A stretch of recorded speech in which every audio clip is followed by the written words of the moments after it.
Primera Timoteo, capítulo 3. Vamos a leer versos 11, 12 y 13. Primera Timoteo 3, 11, 12 y 13. Estamos como iglesia en un periodo especial, recuerden, tratando de discernir la voluntad de Dios para elegir 3 nuevos diáconos. Y tenemos que tomar esto muy en serio y hacer las cosas a la manera de Dios, porque lo que está en juego, según versículos 14 y 15 de 1 Timoteo 3, es más que la elección de 3 diáconos, mucho más que eso.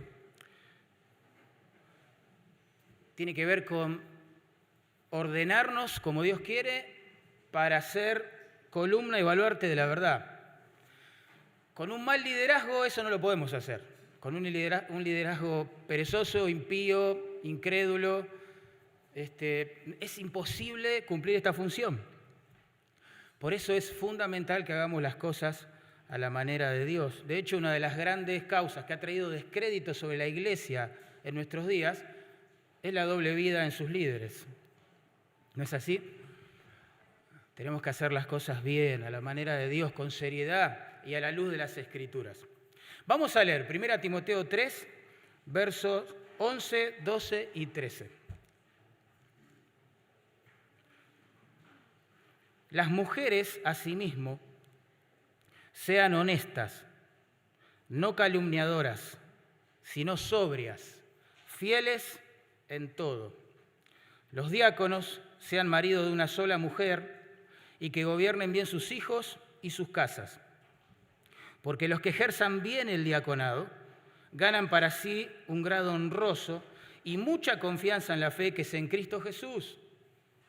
Esto te escribo, aunque tengo la esperanza de ir pronto a verte, para que si tardo sepas cómo debes conducirte en la casa de Dios, que es la iglesia del Dios viviente, columna y baluarte de la verdad.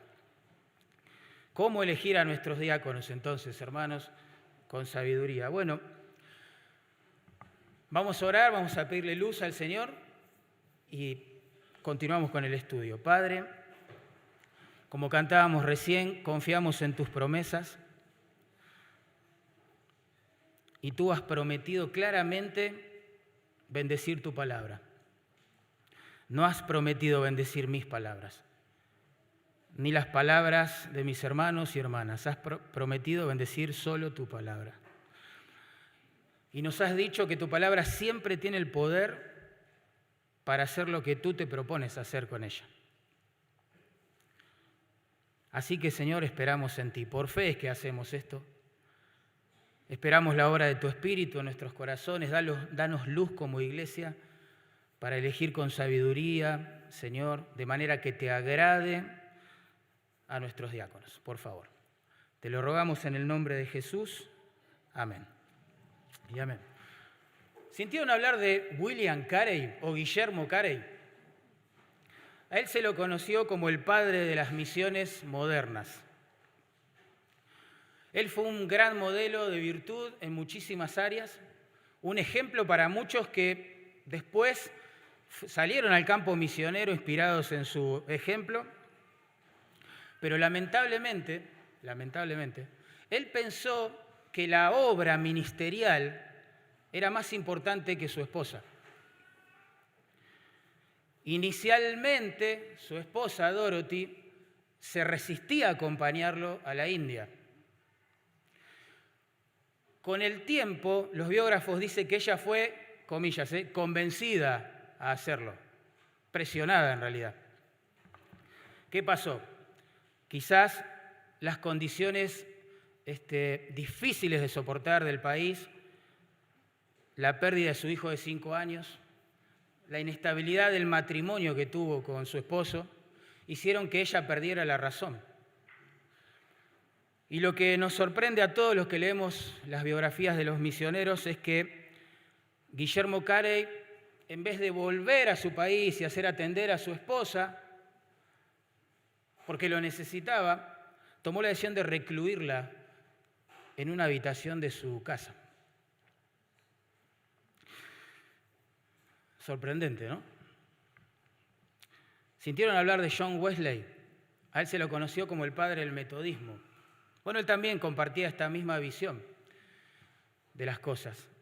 Su esposa se sintió abandonada porque él predicaba entre 7 y 10 sermones por semana, y ese itinerario hacía que, bueno, ya prácticamente ni pudieran pasar tiempo juntos. Y cuando se le confrontaba con esto, el misionero rechazaba todo tipo de consejos. Lo cierto es que la mujer se empezó a sentir sola, cada vez más sola, la soledad se transformó en resentimiento y el resentimiento se transformó con el tiempo en un pedido de divorcio. Y lo abandonó. Lo abandonó. Los esposos Brian y Cara Croft escribieron un libro, es un matrimonio pastoral, y escribieron un libro que titularon justamente La familia del pastor. Y ellos dicen esto, miren, me llamó la atención. Muchos aspirantes al pastorado, al liderazgo de la iglesia, aplíquese a los diáconos también, ¿no? Comienzan en el ministerio con un gran celo por el trabajo que Dios les ha llamado a hacer, pero las demandas del ministerio los abruman, ellos colapsan y se consumen con una fe maltrecha y una familia quebrantada. ¡Wow! Una encuesta realizada en las iglesias de Estados Unidos, bautistas, dice que el 80%, esto es mucho, el 80% de los pastores y diáconos creen que el ministerio afecta a su familia en forma negativa, que en un sentido compite con ella. Yo me pregunto, a la luz de todo lo que estamos leyendo y mencionando, ¿es este el plan de Dios para el liderazgo de la iglesia? Claramente no, claramente no.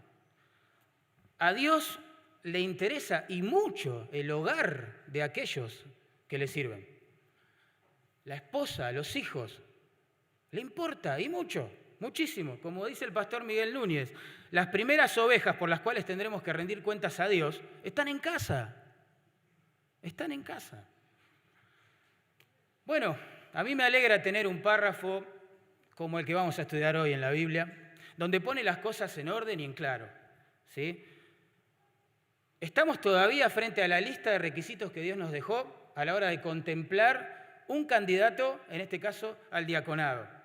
Y lo que me llama la atención, que el párrafo que leímos hoy no apunta al carisma de la persona ni a las capacidades que ella pueda tener, sino al hecho de si conduce en forma piadosa, si cuida, digamos, espiritualmente a su familia o no. Qué interesante. No podemos pasar ese detalle por alto, porque Dios no lo pasa por alto, ¿sí?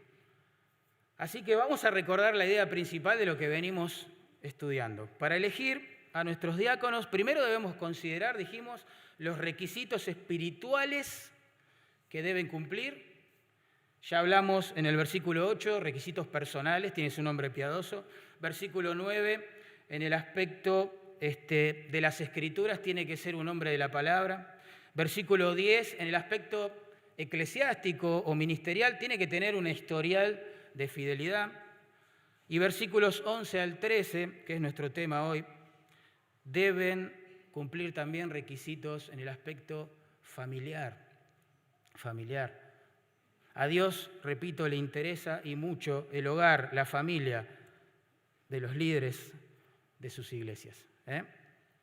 Así que vamos a ver esos requisitos espirituales hoy que los diáconos, en este caso, y los pastores también, obviamente, deben cumplir en sus hogares. La desconexión a veces, que se ve muy a menudo, ¿no?, entre el ministerio público en la iglesia y el ministerio privado en el hogar de los siervos de Dios, con el tiempo les quitan credibilidad. Les quitan credibilidad. Yo imagino, qué horrible debe ser. Para los hijos del pastor o del diácono, para la esposa del pastor o los diáconos, saber que su esposo tiene doble vida, convivir con eso en la iglesia, no poder contárselo a nadie, debe ser horrible. Esos jóvenes seguramente van a crecer resentidos con la fe falsa que promueven sus padres en el hogar. Claro, a Dios le interesa, hay mucho, muchísimo, el hogar de sus líderes. Vamos a ver en verso 11, en primer lugar, que el candidato al diaconado debe tener un cónyuge piadoso.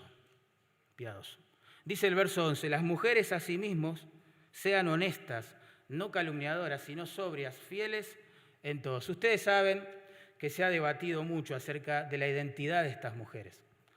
No de los requisitos porque son claros, después lo vamos a ver, pero sí de la identidad. ¿Quiénes son? ¿Son las esposas de los diáconos? ¿Son diaconisas oficiales de la iglesia? ¿O mujeres que sirven al Señor asistiendo a los diáconos? Hay otras posturas más, pero no se pueden justificar en el texto. Pero estas tres sí son interesantes. Bueno, como lo dije, yo creo que es una referencia a las esposas de los diáconos, que versículos 11 y 12 trata del hogar del diácono y que hay un énfasis notable. Voy a compartir con ustedes algunos argumentos de por qué creo que es una referencia a las esposas de los diáconos. ¿Está bien? En primer lugar, porque no se menciona ningún título o cargo oficial. No se les da ningún título, dice las mujeres, ¿verdad? Asimismo las mujeres. Pero, cuando se habla del obispo en versículo 1, dice claramente, es necesario que el obispo sea irreprensible. Le llama obispo, no dice los hombres, dice, o el hombre, dice el obispo. Verso 8, lo mismo. Dice diáconos, noten, los diáconos, no dice los hombres. ¿Se entiende? En este caso, entonces, en vez de mujeres, debería decir diaconisas, si eso es lo que quiso decir. Algunos dicen que, no existía una palabra griega femenina que describiera el ministerio del diácono, pero eso se corregía en esos tiempos muy fácil con un artículo femenino adelante, o un pronombre femenino adelante. Otra razón por la cual creo que son esposas de los diáconos es porque la palabra que ahí se traduce mujeres, en realidad, según su contexto, se puede traducir de ambas maneras. Esposas o diáconos. Y como siempre, el contexto es el rey de la interpretación, ¿verdad? Que le da el sentido específico y correcto a las palabras. Bueno, en versículo 2, noten, las mujeres allí mencionadas claramente son las esposas. Porque dice que el obispo o pastor debe ser marido de una sola mujer.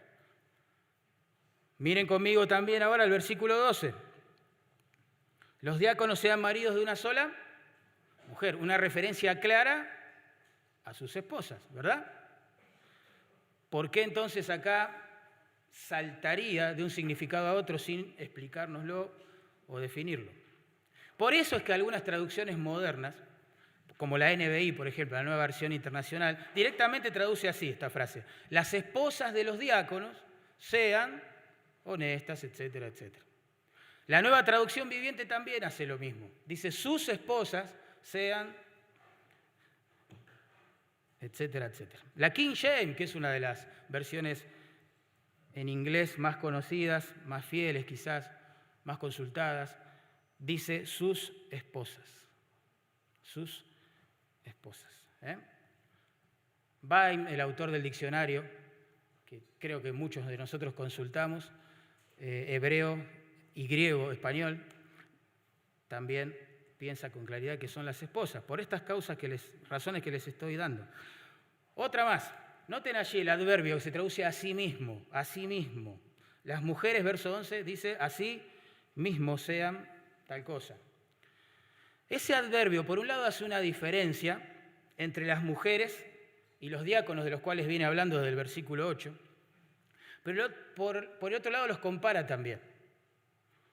¿Qué quiero decir? Los hombres que se comparan con estas mujeres con el adverbio a sí mismo, en verso 8 tienen una identidad clara, son diáconos. Y son hombres, porque dice que esos diáconos tienen que ser marido de una sola mujer, es obvio, son hombres. ¿Sí? Digo esto porque el adverbio lo que separa dos grupos, mujeres y diáconos, es decir, las mujeres no son diáconos. ¿Se entiende lo que estoy diciendo? Así como en el verso 2 dice es necesario que el obispo sea irreprensible. Y en verso 8 dice los diáconos a sí mismo deben ser honestos, etc. Ahora las mujeres en verso 11 a sí mismo Deben ser honestas, no calumniadoras, etc. El adverbio separa. Nadie pensaría hoy que los obispos conforman el mismo grupo que los diáconos. Y tampoco hay que pensar que los diáconos son las mujeres que se mencionan en verso 11. ¿Se entiende? En Hechos 6, recuerden, cuando se eligen a los hombres, a los 7 varones, ¿sí?, que son el prototipo, como vimos el domingo anterior, del diaconado organizado de años siguientes, se le dio esta orden a la iglesia. Buscad, pues, entre vosotros, ¿se acuerdan? A 7 varones, exacto, llenos del Espíritu Santo y de sabiduría. Hay una diferencia clara en el texto entre los diáconos, los obispos y las mujeres. Las mujeres no son los diáconos, ¿sí? Pero a la vez decía que hay una comparación porque a los tres grupos se les exige ciertos requisitos. Eso lo que significa es que están al lado de los diáconos, de alguna manera, sirviendo con él. Bueno, los estudiosos acá se dividen en dos. Algunos dicen son las esposas de los diáconos, claro, que trabajan al lado de ellos, obviamente. Y otros dicen son asistentes de los diáconos. Bueno, la verdad es que en la historia de la Iglesia no tenemos un cargo así como asistentes de los diáconos.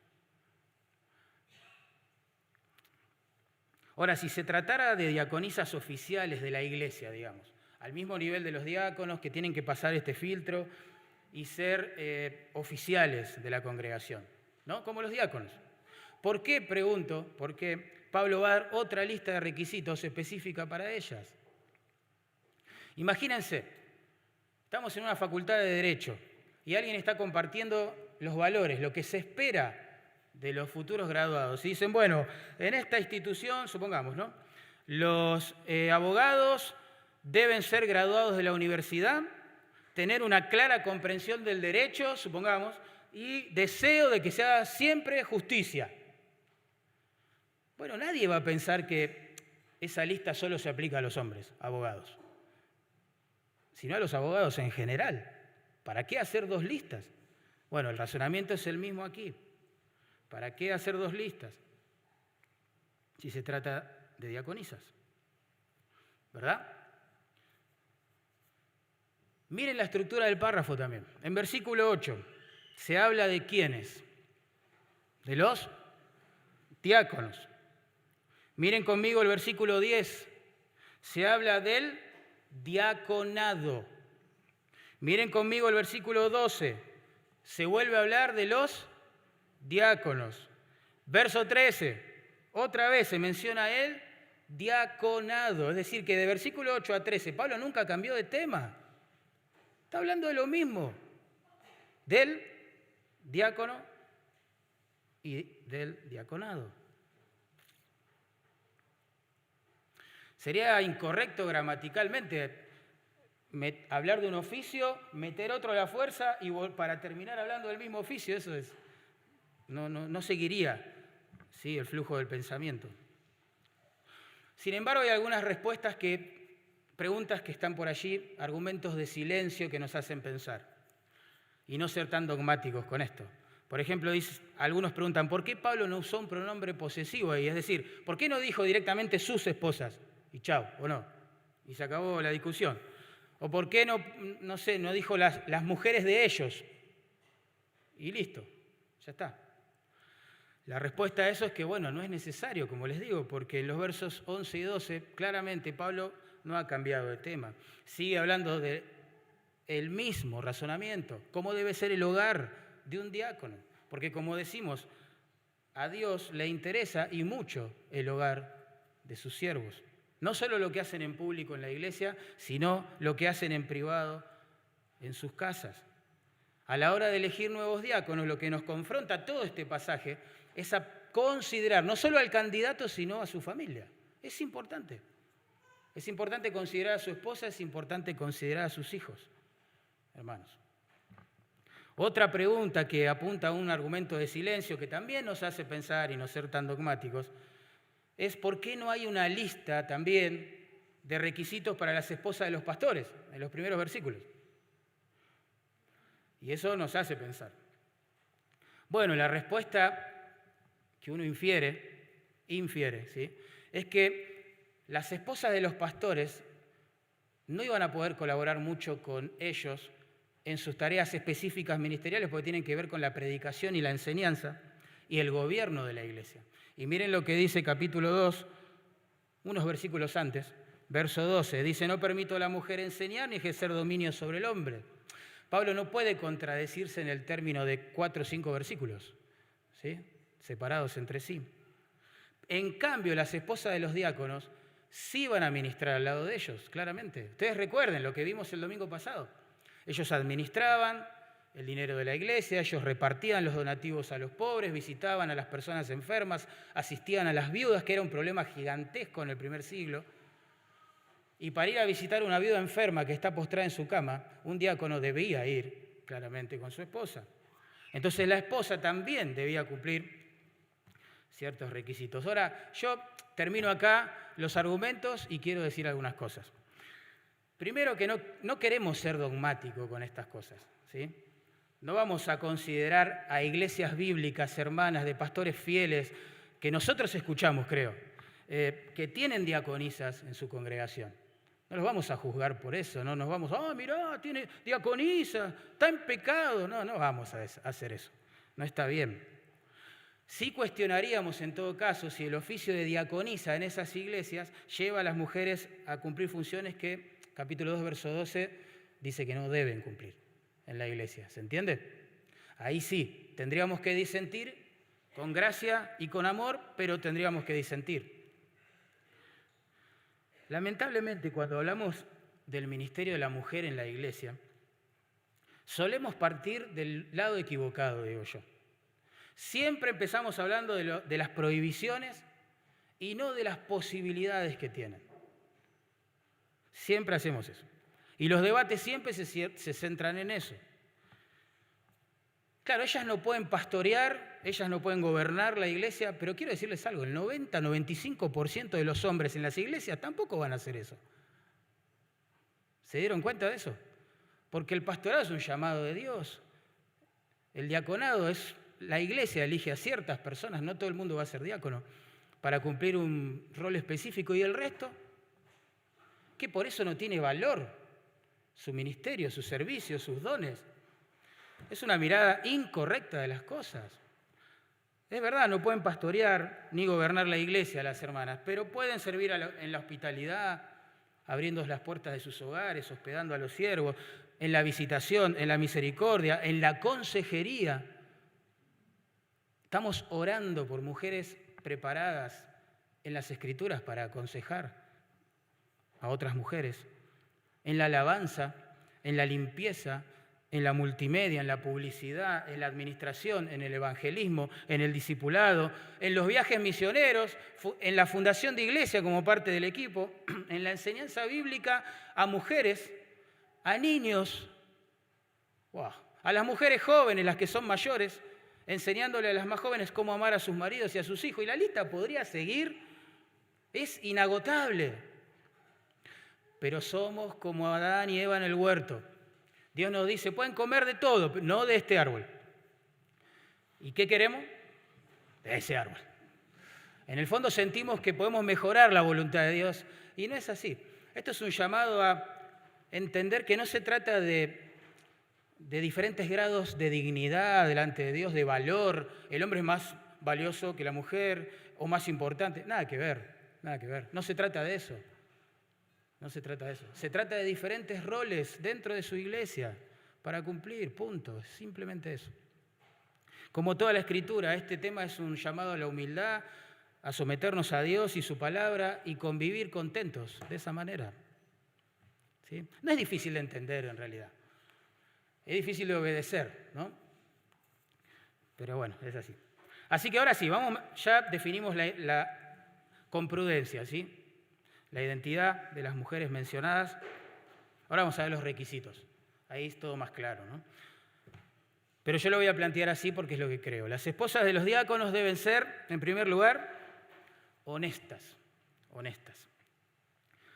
La palabra que acá se traduce honesta es la misma que se usa en el versículo 8 para describir una de las características del diácono. También él debe ser honesto, dice ahí. La idea es respetable, sobrio, serio, digno. Me llama la atención que se use la misma palabra, ¿no? Capaz que lo que está mostrando es que no hay nada más lindo en una iglesia local que ver al diácono y a su esposa, ¿no? Como personas respetables por su fe, porque aman a Dios, porque se dedican juntos al servicio, tipo Priscila y Aquila, ¿no? Es lindo ver a un matrimonio en unidad sirviendo al Señor. Lo cierto es que las esposas de los diáconos también deben ser mujeres respetables. Recuerden que la palabra que se traduce allí, honesto, significa respetable, serio, digno, y no se trata de una seriedad, insisto, de rostro.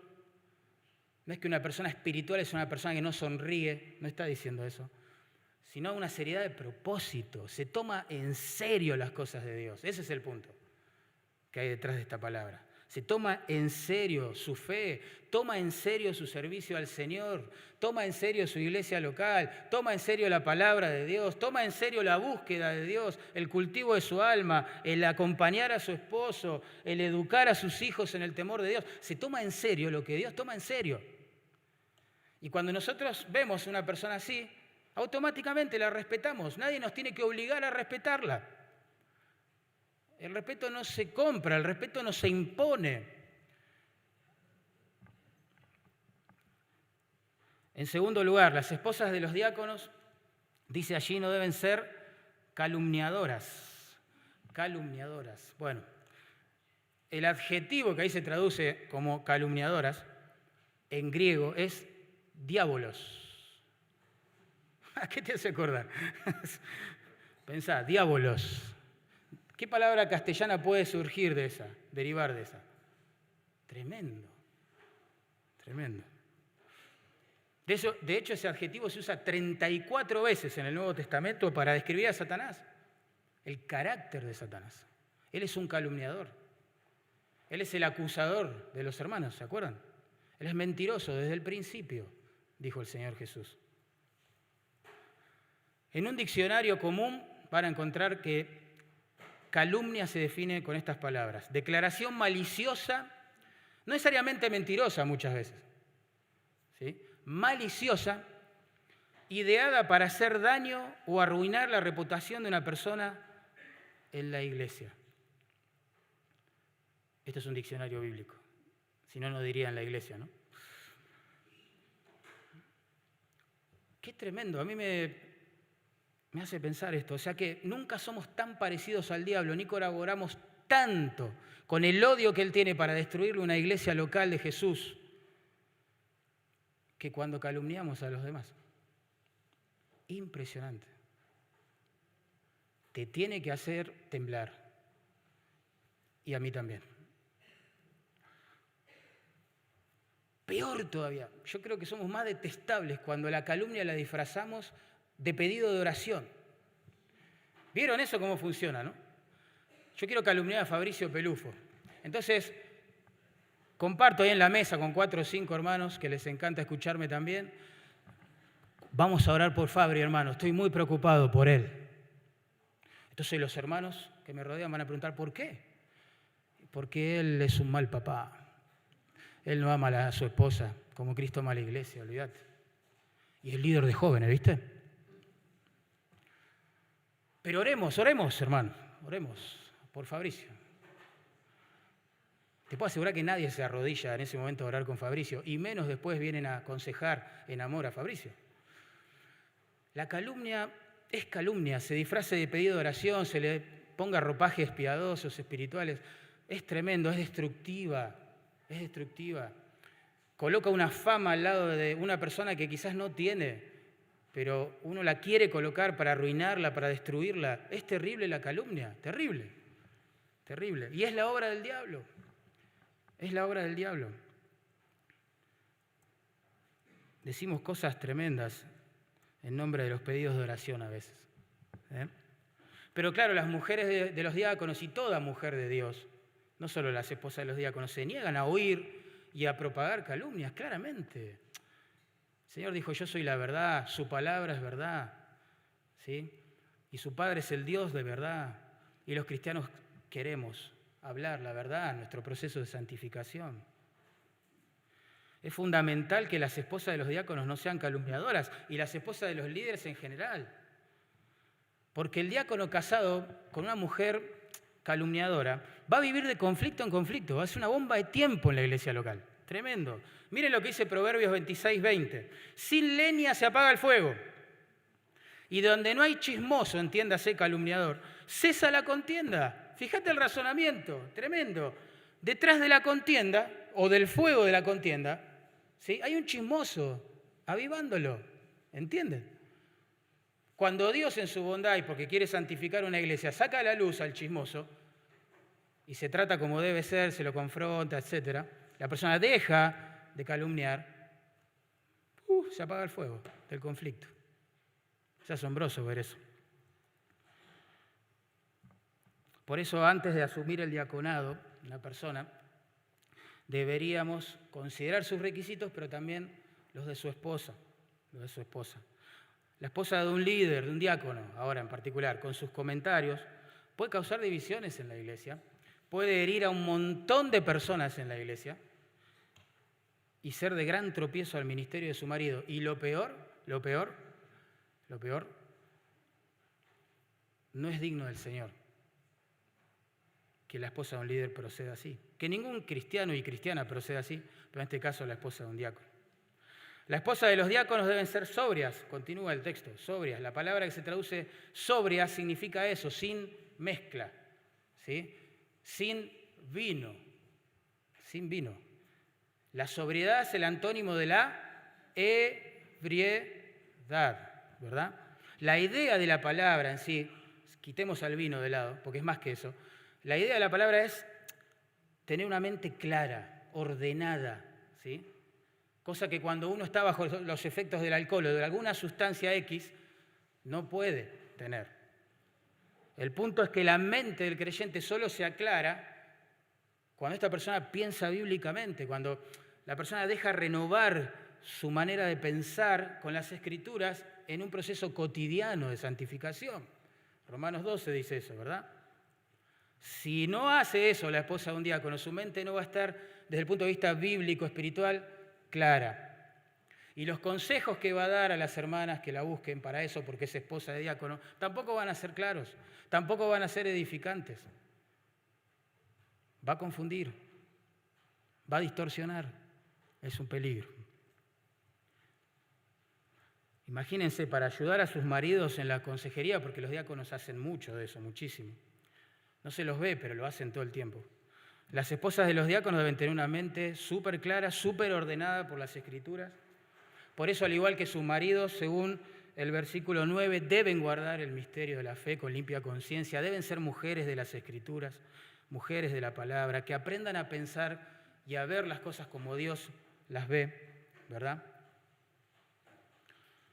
Pero es importante que la esposa de los líderes crezcan en el conocimiento de las Escrituras y aprendan con ellas a ordenar su mente para que Dios las use a ordenar las mentes de las personas que están confundidas y necesitan consejo de ella.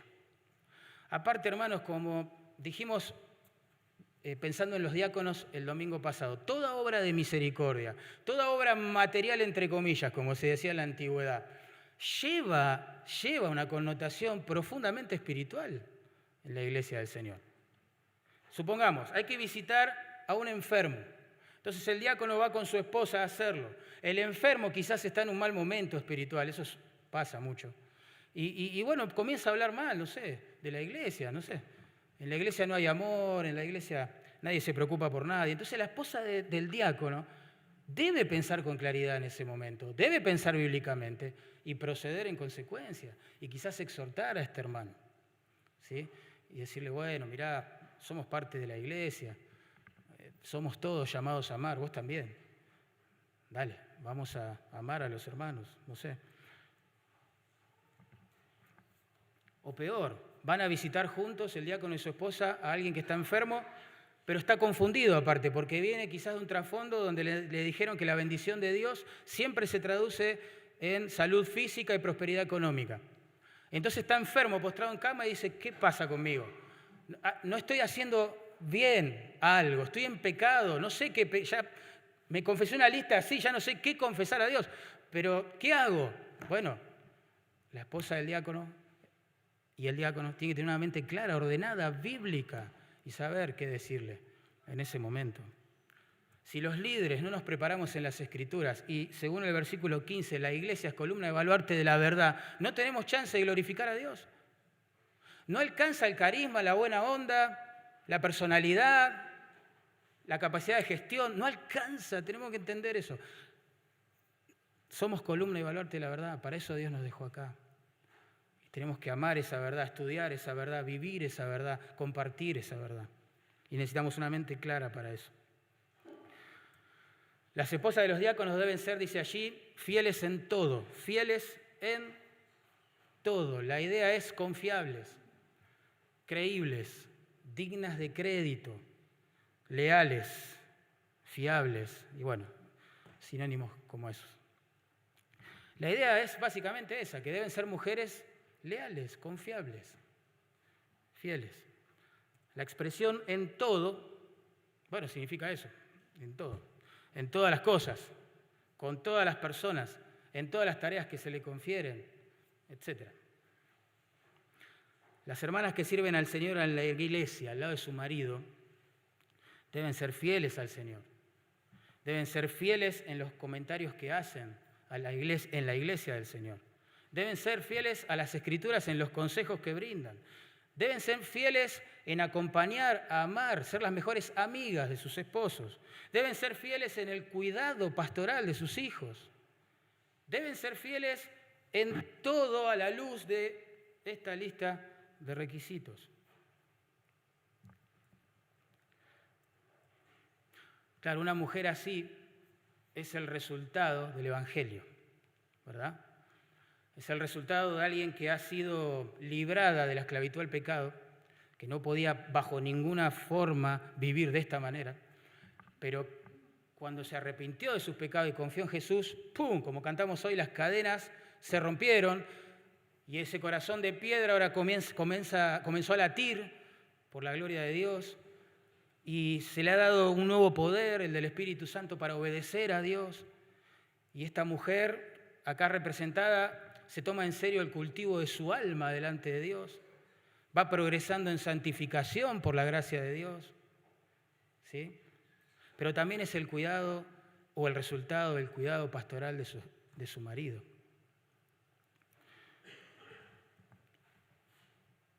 La esposa de un pastor muy conocido, y no voy a ocultar su identidad porque él no lo hace, él escribió un libro precioso que se llama De Pastores y Predicadores. Estoy hablando del pastor dominicano Miguel Núñez. Él cuenta, abre su corazón de una manera asombrosa y nos cuenta a todos los lectores y a los que hemos tomado también la materia de consejería pastoral con él, que su esposa sufrió de depresión 7 años seguidos. 7 años seguidos. Es mucho tiempo. Y él dijo esto, me llamó la atención. Dice, durante ese tiempo, aunque sí debo reconocer que fui paciente para con mi esposa, no fui un buen pastor para ella. Sabía pastorear la iglesia, pero no supe cómo pastorear a mi esposa. ¡Wow! Y él dice que lo cuenta a propósito, para que los líderes, los diáconos, los pastores, los predicadores, los misioneros entiendan las prioridades según las Escrituras. A Dios sí le interesa, y mucho, el hogar de los que le sirven. Y él concluye dando un consejo, ¿no?, a los lectores. Si no tienes tiempo para pastorear a tu esposa, entonces estás haciendo cosas que Dios no te pidió hacer. Wow. ¿Saben? Esto es un paréntesis, le hablo a los hombres, pastores, misioneros, diáconos que pueda haber acá. Una forma de pastorear a nuestras esposas, ¿saben cuál es? Aparte de orar por ella, conversar las Escrituras, no darle un sermón expositivo, conversar las Escrituras con ellos, leer un buen libro, bueno, etc. Es protegerla de las críticas que nos hacen a nosotros. La memoria de la mujer generalmente, hay muchas excepciones y hoy se fomentan las excepciones, pero la memoria de la mujer generalmente está ligada, atada, soldada a emociones y recuerdos muy intensos. Por lo tanto, a ella le va a costar mucho más que a vos olvidar ciertas cosas.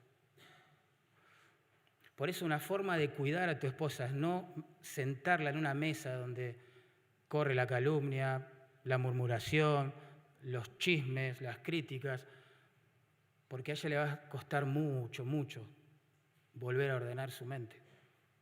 Tenemos que pastorear a nuestras esposas. Hombres, sean pastores, sean diáconos, sean misioneros, no hayan sido llamados por Dios a hacer nada de esto. Sos creyente, tenés que pastorear a tu esposa. Es el ministerio más precioso y la responsabilidad más grande a la vez. Más grande. Por eso el verso 12 dice también que el diácono debe estar consagrado a su esposa, solo para ella. Fíjense qué hermoso cómo se expresa este concepto. Los diáconos sean maridos de una sola mujer. Qué grande. Literalmente la frase dice hombre de una mujer en el original. Hombre de una mujer. Por lo tanto, más que al estado civil, apunta al estado moral del matrimonio. Esta frase también ha causado mucho debate en la iglesia por muchos años. Vieron que nos gusta debatir. Y lamentablemente los debates a veces nos distraen de las responsabilidades, ¿no? Y generalmente, para ser honesto, tampoco están bien planteados de entrada, entonces los resultados no son buenos.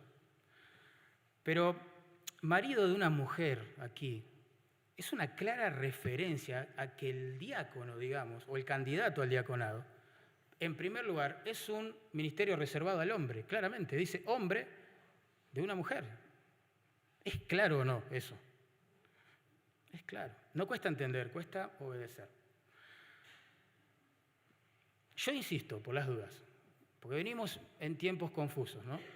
Insisto por las dudas. El hecho de que Dios le haya dado diferentes roles al hombre y a la mujer dentro de la iglesia y dentro del hogar, ¿sí?, no significa que uno es superior al otro en valor, en dignidad. Nada que ver. Hay que extirpar eso de la mente. Eso es mundano, no bíblico. Hay que sacar eso de la cabeza, ¿sí? Nuestro Dios es precioso y también lo es cuando nos ordena en la iglesia y en casa según sus principios, ¿sí? Hay que sacarse eso. No tiene que ver con dignidad y valor. Tiene que ver con responsabilidades y roles diferentes. Como la Trinidad. La Trinidad es nuestro modelo. ¿Ustedes piensan que Dios Padre es más Dios que Dios Hijo? ¿Sí o no? No. ¿Dios Espíritu Santo es menos Dios que el Hijo y el Padre? ¿Sí o no? No. Sin embargo, hay una diferenciación de roles y una obediencia y una sumisión mutua a esos roles que nos humilla. La Biblia dice claramente que Dios es la cabeza de Cristo en 1 Corintios 11. ¿Se acuerdan? Y Cristo la cabeza del hombre y el hombre la cabeza de la mujer. ¡Wow! En la Trinidad no hay conflicto alguno con eso. Acá abajo sí. Pero en la Trinidad no hay conflicto alguno. Ninguno. Eso no hace de la diferenciación de roles, insisto, no tiene que ver con dignidad ni valor, por favor. ¿Sí? Y la Trinidad es nuestro modelo. También en el debate sobre esta frase, hombre de una mujer, algunos descartan a los viudos como candidatos al diaconado. Dice hombre de una mujer, si se vuelve a casar ya tendría dos mujeres en la misma existencia terrenal, por lo tanto está descalificado. Bueno, no es así, no es un buen razonamiento, porque hay que ver las cosas a la luz de todo lo que nos enseñan las Escrituras. Y en 1 Corintios 7:39 dice esto la Biblia: la mujer casada está ligada por la ley mientras su marido vive. Pero si su marido muriere, libre es para casarse con quien quiera, con tal que sea en el Señor.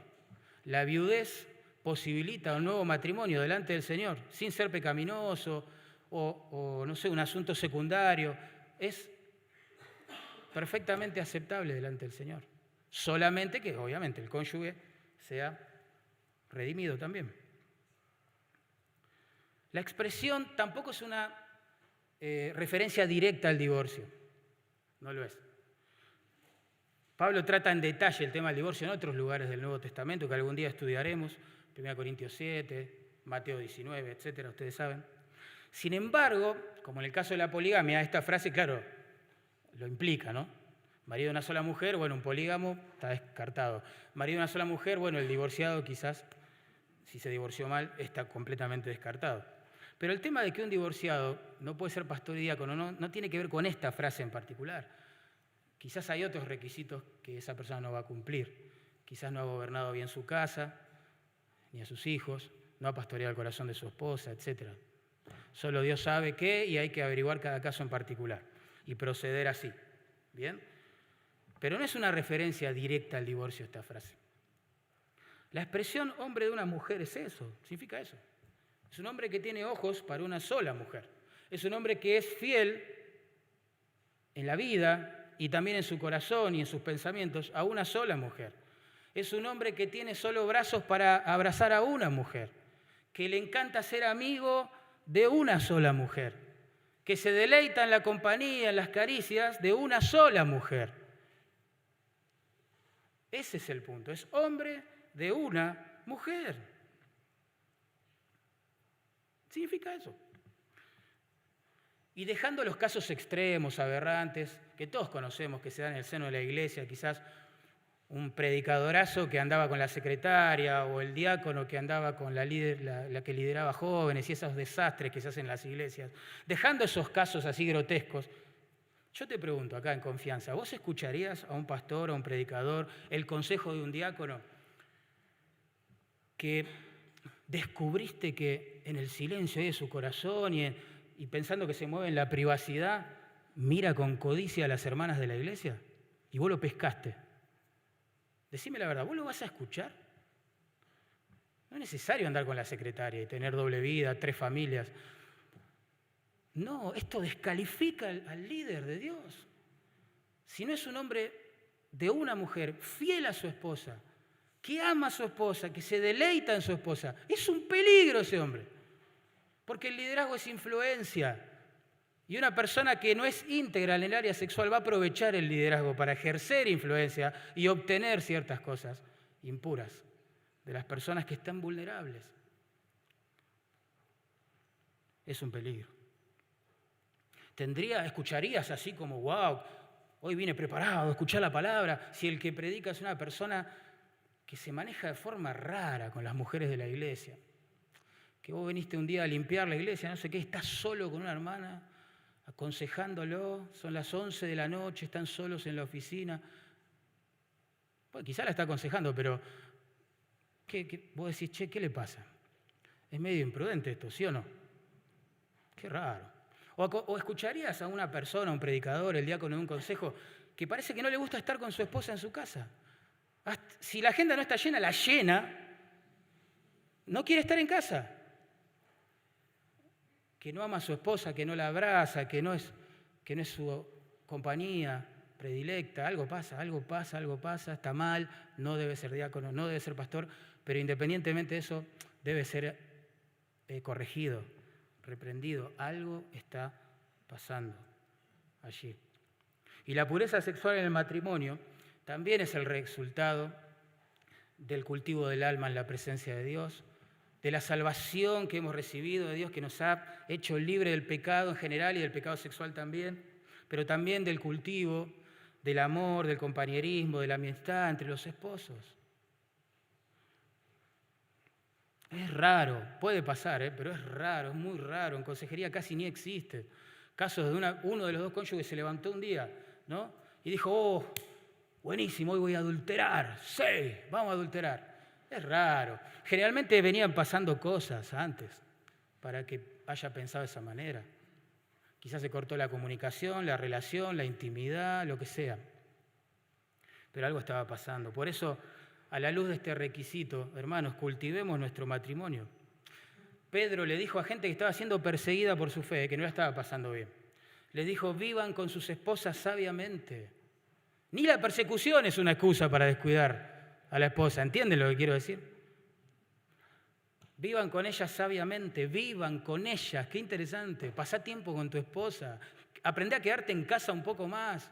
Y hacelo con sabiduría, no para mirar la tele nada más. Con sabiduría. Investigá a tu esposa, escuchala cuando te habla, prestale atención, dejala que comparta su corazón. No la ridiculices, con sabiduría. Si te vas a quedar en casa, hacelo con sabiduría.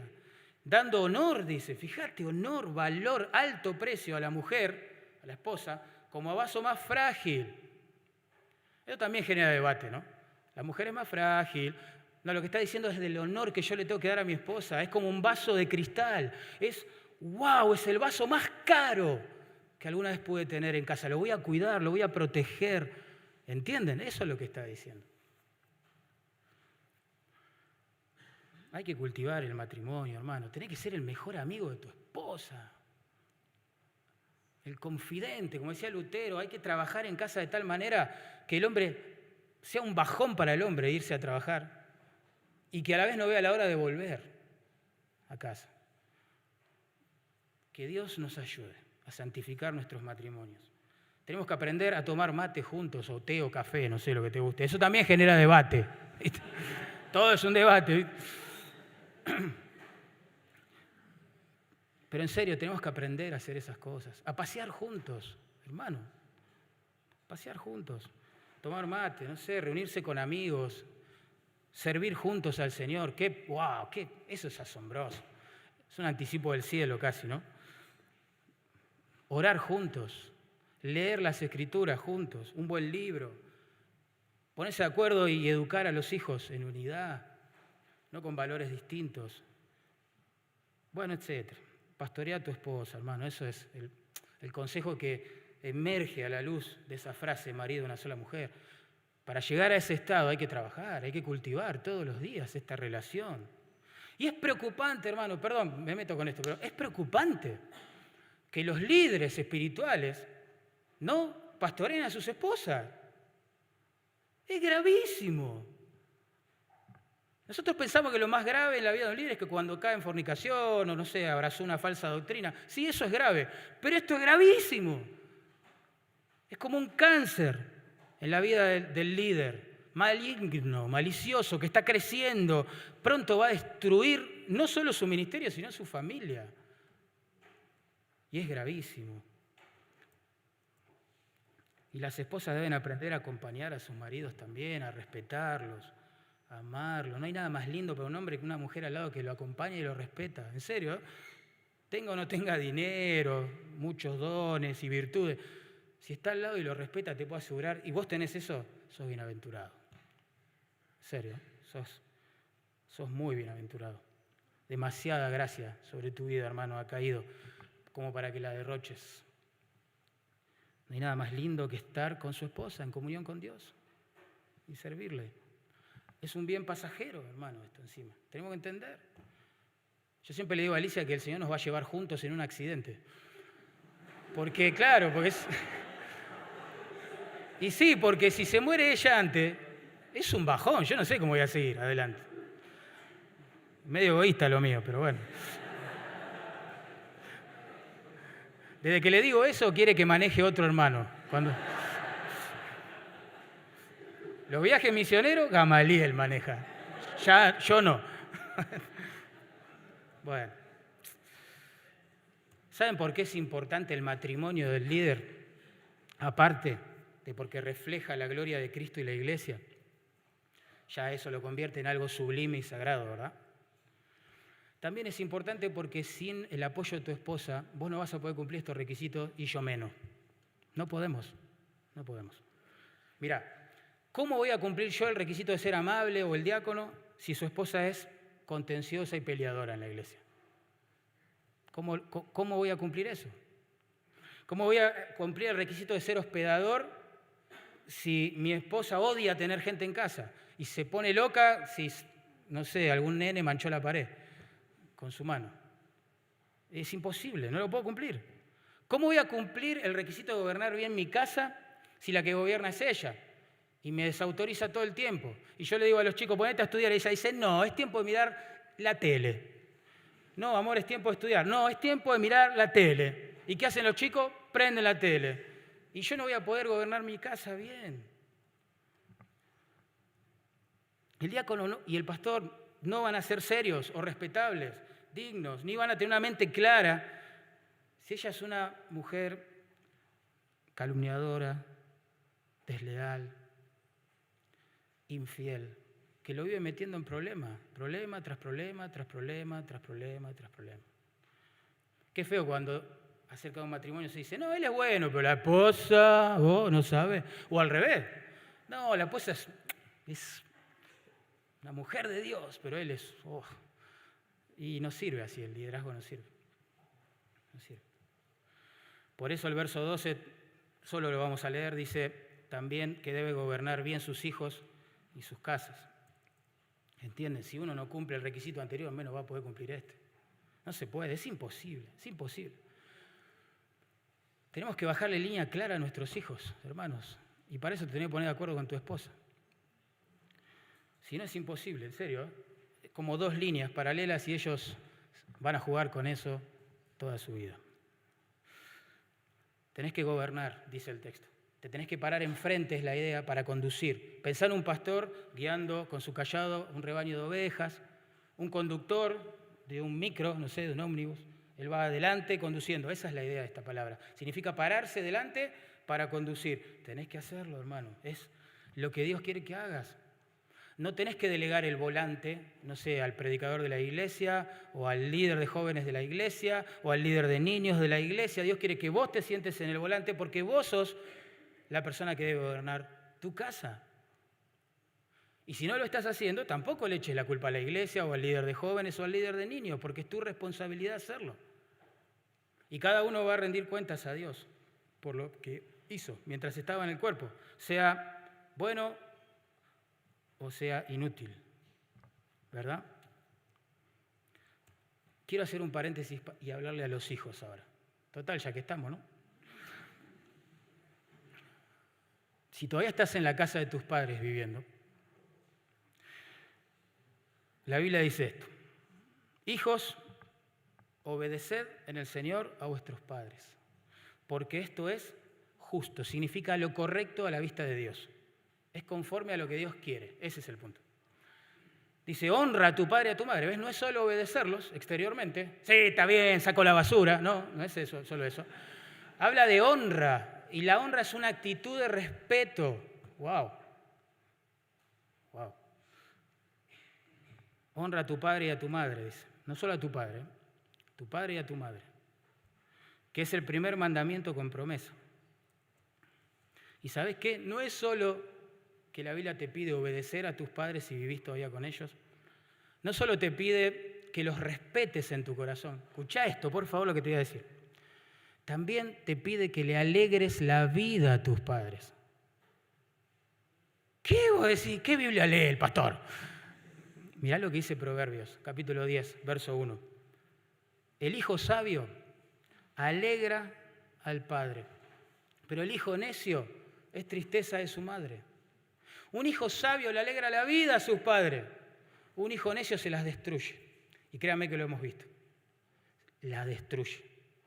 El impacto emocional de tu desobediencia en el hogar, de tu falta de respeto, de tu egoísmo, de tu autocentralismo, destruye el corazón de tus padres. En serio te lo digo. En serio. Tenés que alegrarle la vida a tus padres. Esto es un trabajo de equipo, esto es lo que quiero decir, en resumen. Es verdad, el hogar del diácono debe ser así, un cónyuge piadoso, ¿verdad? Él debe ser un hombre comprometido solo con su esposa.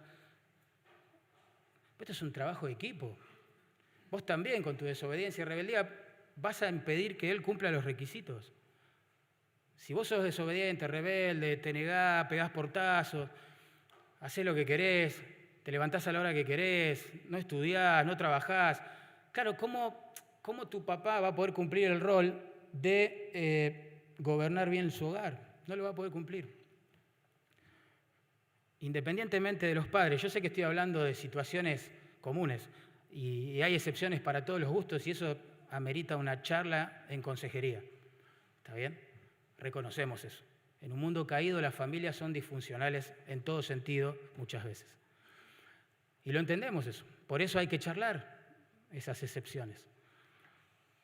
Pero la palabra de Dios es muy clara. ¿Y saben qué? ¿Saben qué, hermano? Uno dice, ¿por qué tantos requisitos? Ya, ni al presidente de la nación se le piden estos requisitos. Tantos requisitos en la iglesia, tanto. Y todavía ni hablamos de los requisitos de los pastores. Bueno, dejémosle. Pero hay que predicar eso, ¿eh? Encima con mis hijos y mi esposa acá al frente. Pero algún día lo vamos a predicar, quizás en el siglo venidero. Nada, no. ¿Por qué tantos requisitos? Termino con esto. Por lo que dice el versículo 15, hermano. Por lo que es la iglesia.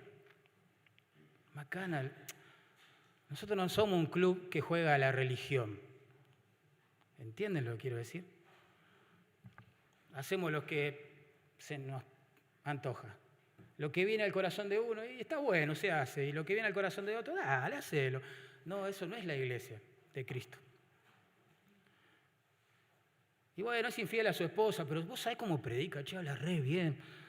Pero abandonó a sus hijos, pero no importa, tiene una onda así, muy gracioso, es bueno, es un hombre bueno. Abandonó a sus hijos, pero es un hombre bueno. ¿Sabes cómo lee las Escrituras? O sea, no podemos hacer lo que queremos, ese es el punto. Si la iglesia, como dice el versículo 15 del capítulo 3, y está conectado íntimamente con la elección del liderazgo, ¿no? Es columna y baluarte de la verdad.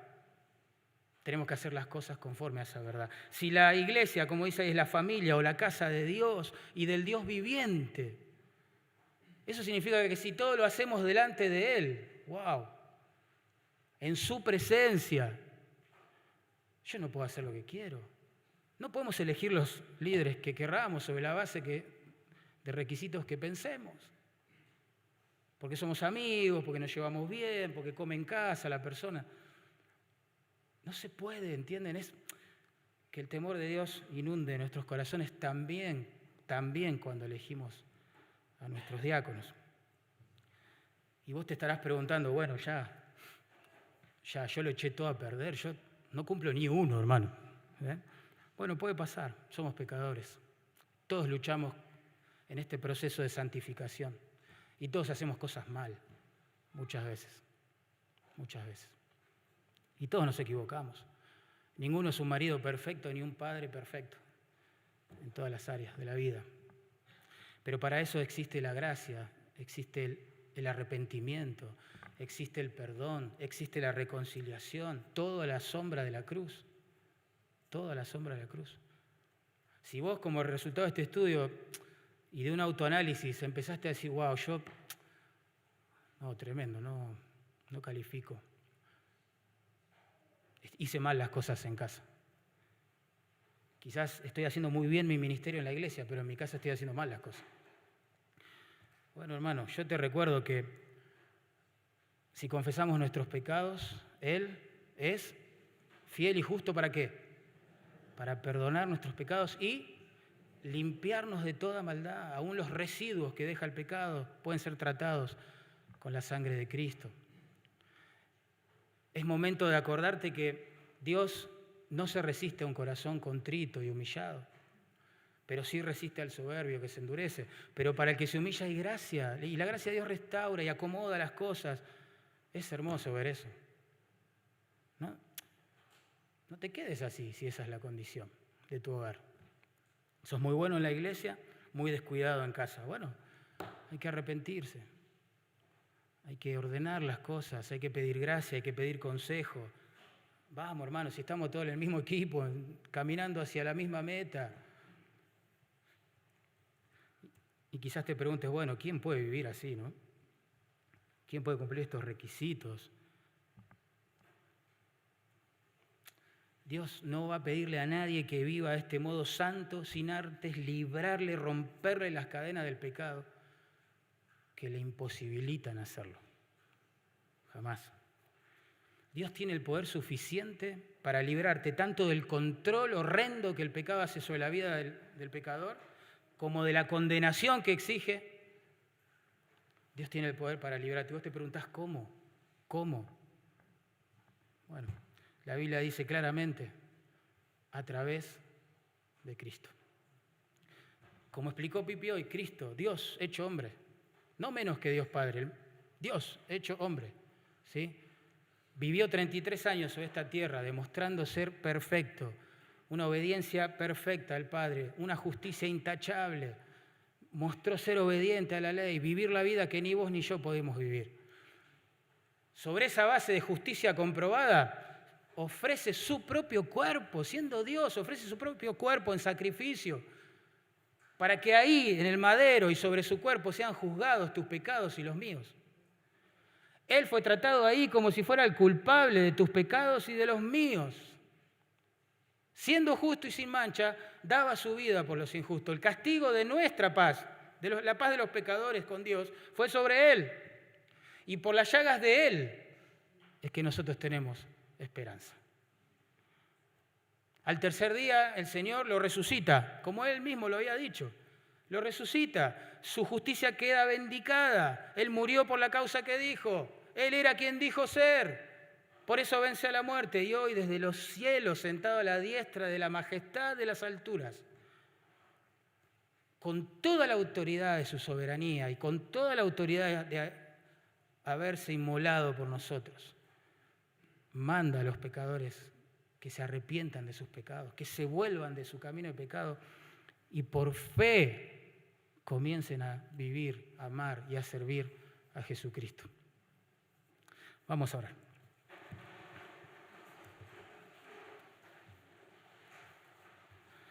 Señor amado, te pido que, por favor, nos ayudes en lo individual y también como iglesia, por favor, a temerte un poco más cada día. Esta iglesia es tuya, Dios. Nadie ama a esta iglesia como la has amado vos. Ayúdanos, Señor, a hacer las cosas bien, de acuerdo a tu palabra, Señor. Y ahora, de cara a la elección de los diáconos, es que queremos asumir, Señor, que no podemos hacer lo que pensamos, lo que sentimos. Eso no es confiable. Nos has dado pautas clarísimas en tu palabra. Ayúdanos a honrarte, a glorificarte obedeciéndolas. Queremos descubrir juntos como iglesia quiénes van a ser los 3 hermanos que se van a sumar al equipo de diáconos. Queremos que sean hombres de Dios, Señor, que estén progresando en su santificación, que te amen a ti más que a sí mismos, que amen a sus mujeres, a sus hijos, la iglesia aquí en Carapachay. Por favor, Señor, tú conoces, tú llamas, tu espíritu guía las cosas. Confiamos en ti. Danos luz, sabiduría para hacer las cosas de acuerdo a tu palabra. Y también te pedimos, Señor, recordando nuestros años sin Cristo, cuando estábamos muertos, perdidos, duros, ciegos, cuando teníamos un corazón de piedra, que por favor, si hay alguien en esta mañana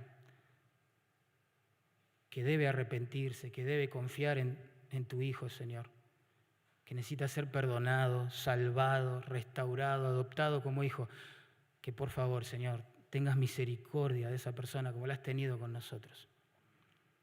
Y que se sume por la fe, en arrepentimiento y fe, a la compañía de los redimidos que van a vivir y si es necesario morir por ti, Señor. Dejamos el resto de esta reunión, las cosas que faltan hacer en tus manos. Te lo pedimos en el nombre de Jesús. Amén.